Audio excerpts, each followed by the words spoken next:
오늘 우리 함께 보실 말씀은 신명기 우리 19장의 말씀입니다. 신명기 19장 우리 1절에서 12절까지의 말씀을 우리 함께 보시겠습니다. 신명기 19장 우리 1절에서 12절까지 우리 한 절씩 나누어 읽도록 하겠습니다. 신명기 19장 1절에서 12절까지 우리 한 절씩 나누어 읽습니다. 제가 먼저 읽겠습니다. 네 하나님 여호와께서 이 여러 민족을 멸절하시고 네 하나님 여호와께서 그 땅을 내게 주심으로 내가 그것을 받고 그들의 성읍과 가옥에 거주할 때에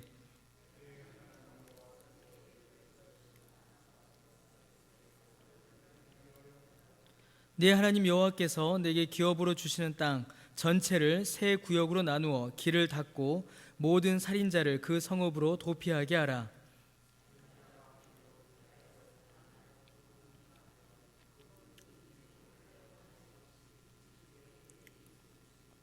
가령 사람이 그 이웃과 함께 벌목하러 삼림에 들어가서 손에 도끼를 들고 벌목하려고 찍을 때에 도끼가 자루에서 빠져 그의 이웃을 맞춰 그를 죽게 함과 같은 것이라. 이런 사람은 그 성읍 중 하나로 도피하여 생명을 보존할 것이니라.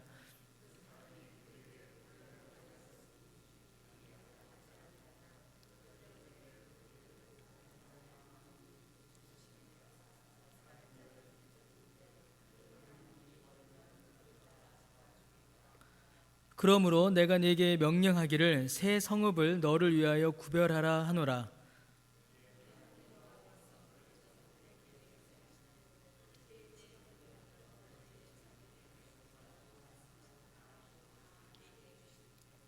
또 너희가 오늘 내가 너희에게 명하는 이 모든 명령을 지켜 행하여 네 하나님 여호와를 사랑하고 항상 그의 길로 행할 때에는 이 셋 외에 새 성읍을 더하여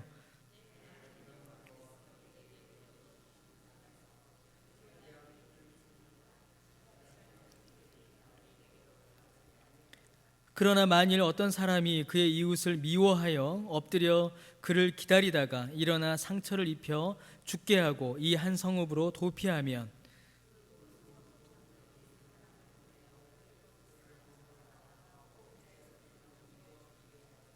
아멘. 우리가 신명기 19장 1절에서 12절까지의 말씀만 읽었습니다. 오늘 우리가 읽은 본문은 이제 우리가 잘 아는 내용입니다. 도피성에 대한 내용입니다. 하나님께서는 이스라엘 안에 도피성을 두셔서 살인한 자들이 피하여 살게 하셨습니다.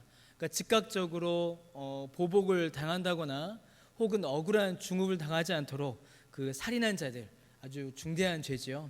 그 살인한 자들이 도피하여서 살 수 있도록 이 도피성을 만들어 주셨습니다.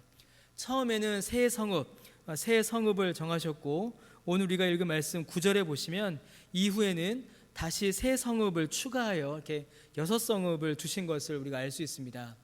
이제 제가 오늘 일부러 지도 같은 거 준비하지 않았는데요.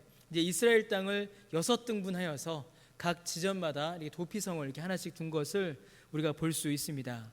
여러분, 이 도피성에 대한 내용은 이제 민수기 또 여호수아 이런 부분에 한 번씩 더 나타납니다.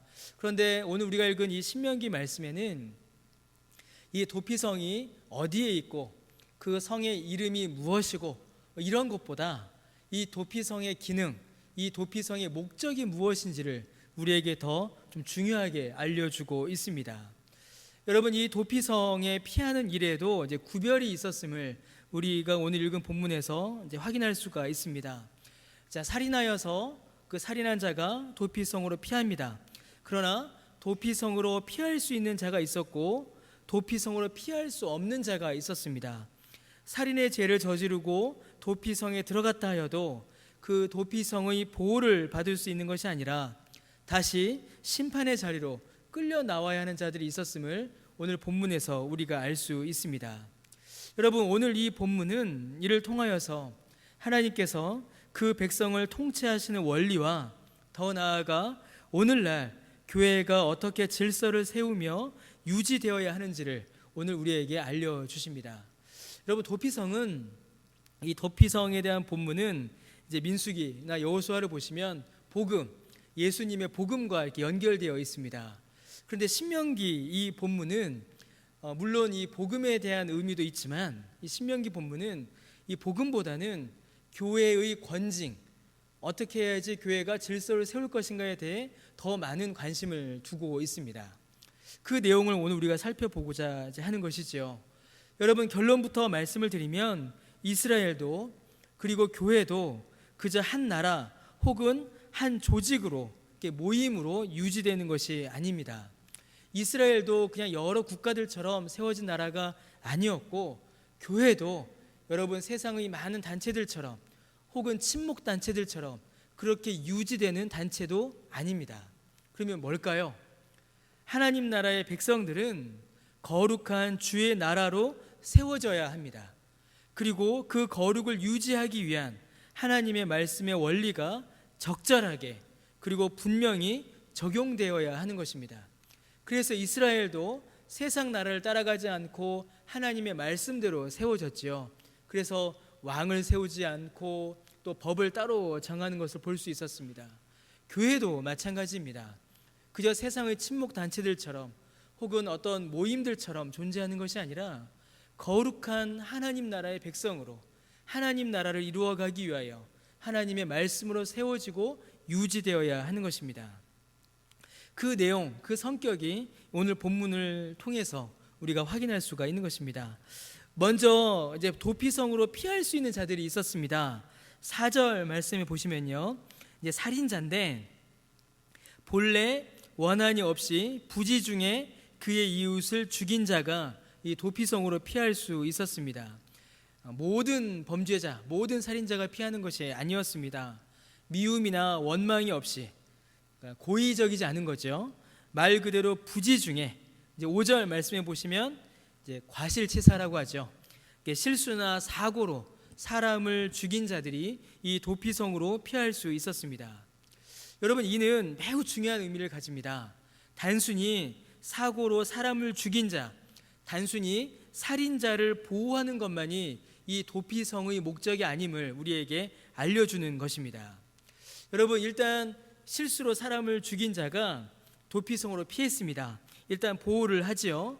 그런데 여러분, 6절 말씀을 보시면요, 이 도피성에 매우 중요한 기능이 하나 더 나옵니다. 6절 말씀에 보시면 사람의 사사로운 복수, 사적인 복수를 막는 것이 이 도피성의 매우 중요한 목적이었습니다. 여러분, 아무리 사고라고 하여도 나의 가족 혹은 나의 친구가 이제 불의의 사고로 죽게 되면 이제 어떻게 될까요? 사람은 극심한 슬픔과 분노에 빠질 수밖에 없습니다. 아무리 사고였고 아무리 실수를 하여도 내 사랑하는 사람이 목숨을 잃게 되면 여러분, 그것을 가만히 있을 사람이 없지요. 분노하게 됩니다. 자, 그러면 그 분노는 또 어떻게 될까요? 그 분노는 복수를 낳습니다. 그리고 그 복수는 또 다른 살인을 낳고 맙니다. 여러분, 복수에 의한 살인은 여러분 도피성에 들어갈 수 있는 살인이 될 수가 없습니다. 왜냐하면 우발적인 것도 실수도 아니기 때문이죠. 철저히 미움과 원망, 분노에서 온 의도적인 죄이기 때문입니다. 이러한 살인자는 이제 뒤에 다시 보겠지만 도피성에 들어갈 수도 없고 들어간다 하여도 다시 나와야 합니다. 어떻게 되는 겁니까? 가족이나 친지를 아끼는 마음에서 시작된 분노가 결국은 더 큰 죄로 마무리되고 마는 것이죠. 실수로 한 사람을 죽였습니다. 그런데 그 죽인 사람의 친구가 분노하여 원수 갚기 위하여 이 살인자를 죽여버린 겁니다. 그러면 이 일은 어떻게 되는 건가요? 의도적인 살인이요, 고의적인 살인이죠. 이 살인은 보호받을 수가 없는 죄가 되고 마는 것입니다. 그런데 도피성은 어떻게 할까요? 도피성은 이 복수로부터 이 살인자를 격리시키는 겁니다. 복수할 수 없게끔, 복수의 손길이 미치지 않게끔 이 사람을 이렇게 묶어놓는 것이죠. 이게 뭡니까? 단순히 이 살인을 저지른 사람만 보호하는 것이 아니라 또 다른 범죄, 더 큰 죄, 더 큰 살인의 죄를 미연에 막는 역할도 이 도피성이 감당하고 있는 것입니다. 그래서 여러분 3절에 보시면 어떻게 되어 있습니까? 자, 도피성을 만드는데 세 구역으로 나누어서 뭐라고 되어 있어요? 길을 닦아라 라고 되어 있습니다. 길을 닦아라. 길을 어떻게 하는 거죠? 편편하게 만들어 놓는 겁니다. 왜요? 빨리 도망가라고 길을 닦아 놓는 겁니다. 뭐 주저주저하고 막 넘어지면 어떻게 됩니까? 잡히잖아요. 잡히기 전에 빨리 도망가라고 길을 닦아 놓는 것이고요. 또 6절에 보시니까 어떻게 돼 있어요? 가까이에 두라 돼 있어요. 성읍을, 이 도피성이 사람들이 피할 수 있는 거리에 두라라고 돼 있습니다. 왜냐하면 도피성이 멀면 어떻게 돼요? 도망가다가 잡히게 되거든요. 지치고 사람에게 잡히기 때문에 그렇습니다. 사람을 살리는 일과 사람을 더 큰 죄로부터 보호하는 일, 이 두 가지 일을 도피성이 감당하고 있는 것이죠. 사적인 복수로 인해서 죽을 수 있는 자를 보호하여서 생명을 지켜주고, 살인의 죄를 저지를 수 있는 가능성들을 미연에 막아주는 겁니다. 죄인을 보호하여 살려주고, 더 큰 죄가 일어나지 않도록 미연에 막아주고, 그래서 더 큰 죄가 일어나서 공동체가 깨어지는 일을 막고, 그래서 사람도 보호하고 공동체도 보호하고 죄도 짓지 않게 하고, 그런 일들이 바로 이 도피성의 역할이었습니다. 그냥 죄 지은 사람이 거기 숨어 들어가서 자기 목숨 보존하는 그런 소극적인 역할만 한 것이 이제 아닌 것이지요. 자, 여러분, 그런데 이 도피성에는 처음에 말씀드렸던 것처럼 모든 살인자가 들어갈 수 있는 것은 또 아니었습니다. 도피성에 들어갈 수 없는 자, 도피성에 들어간다 하여도 또다시 끌려 나와야 하는 자가 있었습니다. 바로 이제 11절에 나오는 자들이죠. 11절에 보시면 이웃을 미워하여 엎드려 그를 기다리다가 일어나 상처를 입혀 죽이는 자, 이런 살인은 보호받을 수가 없었습니다. 이거 어떤 살인이죠, 여러분? 이거는 고의적인 살인이죠. 고의적인 살인입니다.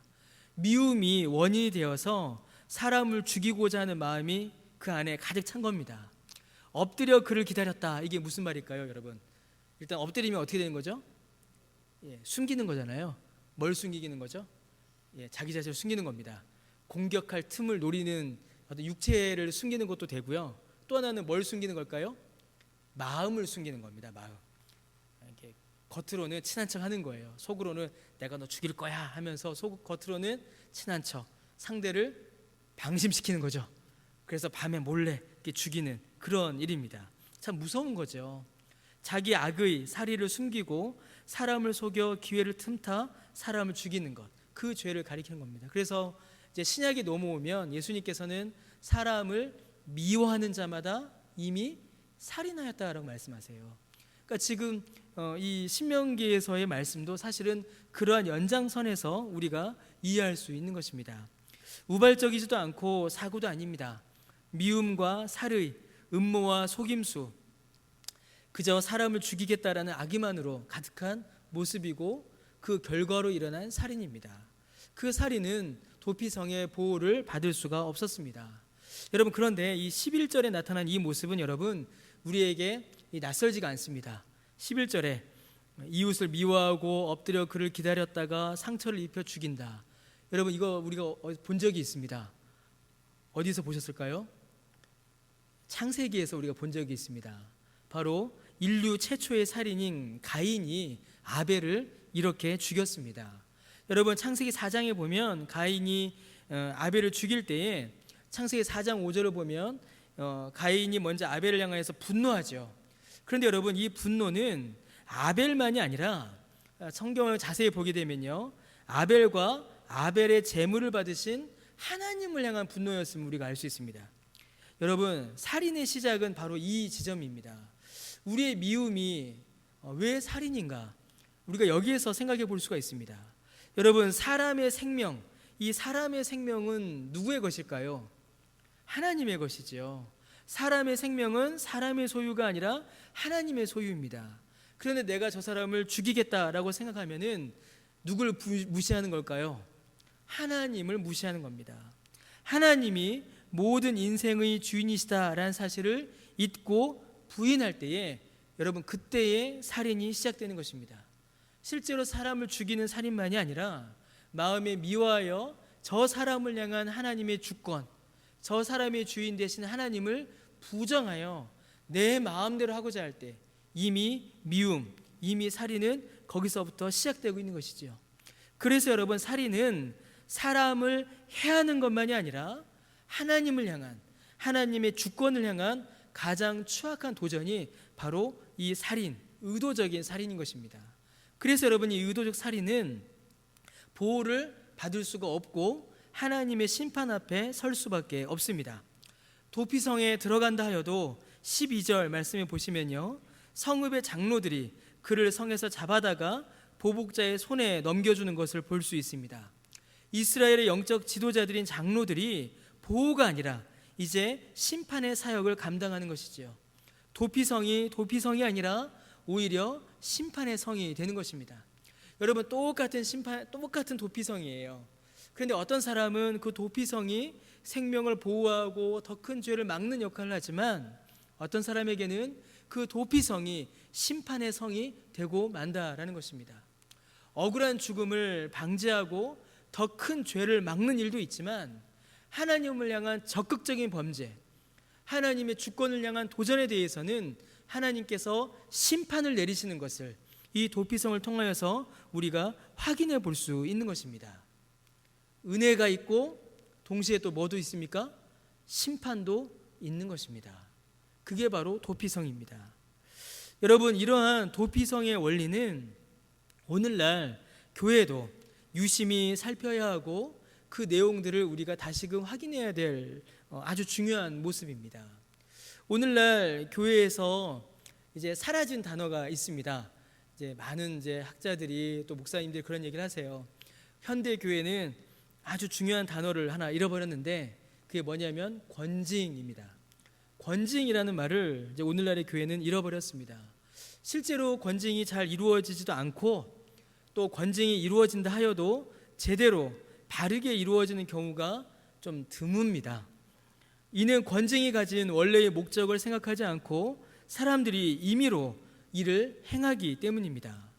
여러분, 이 도피성이야말로 권징이 무엇인가를 우리에게 알려주는 매우 중요한 교훈이 됩니다. 여러분, 권징은 단순히 사람을 징계하여서 교회에서의 그의 활동을 제한하거나, 혹은 공동체가 그 한 사람을 미워하여서 교회 공동체에서 이렇게 쫓아내는, 출교시키는, 여러분, 그것이 권징의 목적이 아닙니다. 여러분, 권징은 교회의 순결을 지키는 것이며, 교회가 더 큰 죄를 범하지 않도록, 성도가 더 큰 죄를 범하지 않도록 보호하는 것이고, 더 나아가 교회가 감당해야 할 영혼 구원이라는 복음 사역을 해나갈 수 있도록 교회를 돕는 도구가 바로 이 권징입니다. 그래서 여러분, 이 권징은 범죄한 한 사람에게 주어지지요. 누군가 심각한 범죄를 범하였을 때에 교회가 권징합니다. 권징은 한 사람에게 주어지는데, 그 권징의 짐은 여러분 누가 지게 될까요? 교회 전체가 지는 겁니다. 왜냐하면 우리의 몸이 여기 하나 다쳐요. 손가락에 피가 납니다. 그러면 어떻게 됩니까? 이 손가락만 아프고 다른 손가락은 안 아픈가요? 그렇지 않죠. 여기 손가락 하나 피 나면 어떻게 되죠, 여러분? 여러분, 종이에 이렇게 비워 보셨습니까? 저도 예전에 설교할 때는 종이에다가 많이 해서 맨날 이렇게 손에 이렇게 비어 있었습니다. 막 종이를 하도 만지니까. 그럼 여기에 손가락 쭉 비면은 하루 종일 뭐가 안 돼요. 물 들어가면 아프고 쓰라리고, 왜 이렇게 반창고는 잘 떨어지는지 하루 종일 불편합니다. 여러분, 권징이 그와 같습니다. 권징을 받는 대상은 한 사람이에요. 범죄한 자가 받습니다. 그러나 그 권징의 짐은 온 교회가 함께 지는 겁니다. 그 한 사람을 통하여서 교회가 더욱더 순결해지도록, 교회가 더욱더 범죄로부터 교회가 죄를 이기도록, 교회가 하나님께서 맡기신 복음 사역을 더 잘 감당하도록 함께 그 짐을 지는 것, 여러분, 그게 권징입니다. 여러분, 어떤 사람들이 권징의 대상이 될까요? 목사와 장로, 당회의 마음에 들지 않는 자가 권징의 대상이 되는 걸까요? 그렇게 되면 이건 아닙니다. 그 당회가 권징을 받아야 합니다. 만약에 그렇다면, 여러분, 권징의 대상은 복음 사역을 가로막는 자들이 권징의 대상입니다. 바꿔 말하면 뭘까요? 영혼을 죽이는 자들입니다. 영혼을 낙심시키는 자들, 사람들을 낙심하게 하여 심각한 시험에 빠지게 하거나 거짓 사설, 이단의 가르침으로 성도와 교회의 바른 믿음을 방해하는 자가 권징의 대상이 되는 것이죠. 그럼 여러분, 권징의 목적은 뭘까요? 권징의 목적, 이를 통해서 그런 사람들을 교회에서 쫓아내고 무너뜨리고, 여러분, 그게 권징의 목적일까요? 그렇지 않습니다. 권징의 목적은 사람을 세우는 겁니다. 무너뜨리는 게 아니라 세우는 것이죠. 또 다른 악한 범죄를 미연에 막는 겁니다. 죄에 대한 교훈을 주어서 그 개인도 그리고 교회 전체도 복음 안에서 거룩하게 새롭게 세워지는 것, 여러분, 그것이 권징의 목적입니다. 물론 아픔도 있을 수 있습니다. 불편함도 있을 수 있죠. 그러나 여러분, 도피성의 목적대로 살려야 할 자를 살리고 벌받아야 할 자를 벌을 주므로 신자 개개인이 그리고 교회가 복음 위에 거룩히 세워져 가도록 돕는 것, 여러분, 그것이 바로 이 권징인 것입니다. 그래서 여러분, 권징은 함부로 행할 수 없는 것입니다. 함부로 행할 수 없는 것이에요. 절대로 함부로 행할 수 없는 것이지만, 그러나 교회가 참으로 하나님 앞에서 정말로 깊이 기도하고 한 영혼의 구원과 회복을 위하여, 교회 전체의 거룩을 위하여 또한 행할 수 있는 것이 바로 이 권징입니다. 단순히 사람을 무너뜨리고 쫓아내고 죽이고 쓰러뜨리는 것이 아니라 살리고 회복시키고 더 거룩한 열매를 맺기 위한 일이기 때문에 그렇습니다. 여러분, 호세아 6장 8절과 9절을 보면요, 타락한 이스라엘의 모습이 나옵니다. 극도로 타락한 이스라엘의 모습을 이 호세아 선지자가 쭉 설명하면서 중요하게 다뤄주는 것이 뭐냐면, 도피성의 기능이 이제 마비된 것을 이제 지목합니다. 살려야 할 자는 죽이고 죽여야 할 자는 살리는 일이 이스라엘 가운데 벌어져 버립니다. 구원의 은혜를 받아야 하는 자는 억울한 죽임을 당하고, 하나님의 법 앞에서 심판받아야 하는 자들은 오히려 득세하여 이스라엘을 혼란하게 하는, 그것이 바로 타락하고 망해가는 이스라엘의 모습이었습니다. 그러니 여러분, 어떻게 되겠습니까? 구원의 은혜가 제대로 나타나지 않고, 회개의 열매, 회복의 열매가 제대로 나타나지 않고, 다 같이 망해가고 다 같이 무너져 갈 수밖에 없었던 것입니다. 사랑하는 성도 여러분, 우리 강변교회 성도 여러분, 이러한 모습 또한 또 우리 교회가, 또 한국 교회가 유심히 살펴야 할 내용일 것입니다. 여러분, 교회가 죄를 억제하고 복음 사역을 잘 감당하기 위하여, 또 교회 공동체가 하나님이 기뻐하시는 거룩한 공동체로 잘 세워지기 위하여, 한 영혼을 구원하여 살리는 그 복음의 공동체로서 주께서 맡기신 복음 사역을 잘 감당하기 위해서, 여러분, 우리에게 필요한 일들은 이 도피성을 잘 세워가는 것입니다. 용서와 은혜가 필요한 자들에게는 용서의 은혜를 전하고, 권면이 필요한 자들에게는 정말 사랑하는 마음으로 권면하여 함께 회복되고 함께 세워져가는 그 일, 여러분, 그 일이 참으로 필요한 것이죠. 여러분, 어떠십니까? 우리 안에는 이런 일들이 잘 이루어지고 있나요? 여러분, 칭찬은 어떻게 하시면 될까요? 칭찬은 미루지 마십시오. 칭찬은 미루지 마세요. 칭찬은 미루지 마시고 즉각적으로 하십시오. 뭐 기도하고 고민해보고, 내가 칭찬해서 저 사람 교만해지면 어떨까, 그런 생각 하지 마세요. 안 하셔도 됩니다. 그런 생각 하나님께서 하시니까요. 그런 생각 안 하셔도 되고, 칭찬은 즉각적으로 하십시오. 격려도 어떻게 하실까요? 즉각적으로 하십시오. 사랑은 즉각적으로 하는 겁니다. 미룰 게 아니에요. 근데 여러분, 권면과 권징은 어떻게 해야 될까요? 10번 기도해야 됩니다. 10번. 최소한 10번 기도해야 됩니다. 10번, 20번 기도하고 또 돌아보고 또 고민하고, 저 사람을 위하여 기도하고 저 사람 좀 망하게 해주세요. 하나님, 저 사람 좀 혼내주세요. 이런 기도 말고요. 그런 기도 말고, 하나님, 저 사람 좀 회복시켜주세요. 하나님, 저 사람의 영혼을 다시금 일어나게 해주세요. 하나님, 저 사람이 하나님의 말씀을 깨닫게 해주세요. 복음의 능력을 경험하게 해주세요. 그 영혼을 위한 사랑의 마음으로 10번, 20번 기도한 후에, 그 다음에 성경이 뭐라고 합니까? 조용히 가서 단 둘만 만나서 권면하라 라고 이렇게 요한일서에 기록되어 있습니다. 그런 권면들이, 또한 그런 권징들이 함께 돌아보며 함께 살피며 함께 위하여 기도하는 그 일들이 우리를 더욱더 건강하게 하는 것입니다. 그러한 건강함, 또 그런 은혜가 또 충만히 넘치시는 또 그 은혜를 누리시는 또 저와 여러분 되시기를 주님의 이름으로 간절히 축원합니다. 함께 기도드리겠습니다. 주님, 은혜를 감사드립니다. 주님께서 이스라엘을 사랑하셔서 그 안에 도피성을 만드시고 구원과 용서의 은혜를 베푸시며 동시에 죄에 대한 심판과 질책을 행하셨음을 우리가 말씀을 통하여서 확인하게 됩니다. 주님, 오늘 우리도 이 말씀 안에서 교회를 더욱더 거룩하게 세워나가며 성도들의 삶을 위하여 함께 기도하며 주님 기뻐하시는 거룩한 교회로 함께 세워져 나갈 수 있도록 주님, 우리에게 지혜와 용기와 능력과 마음을 허락하여 주옵소서. 그래야 우리 강변교회가 더욱더 거룩하게 세워지게 하시고 믿음 안에서 회복되는 일들이 풍성하게 일어날 수 있도록 주님, 은혜 위에 은혜를 더하여 주옵소서. 감사드리며 예수님의 이름으로 기도드립니다. 아멘.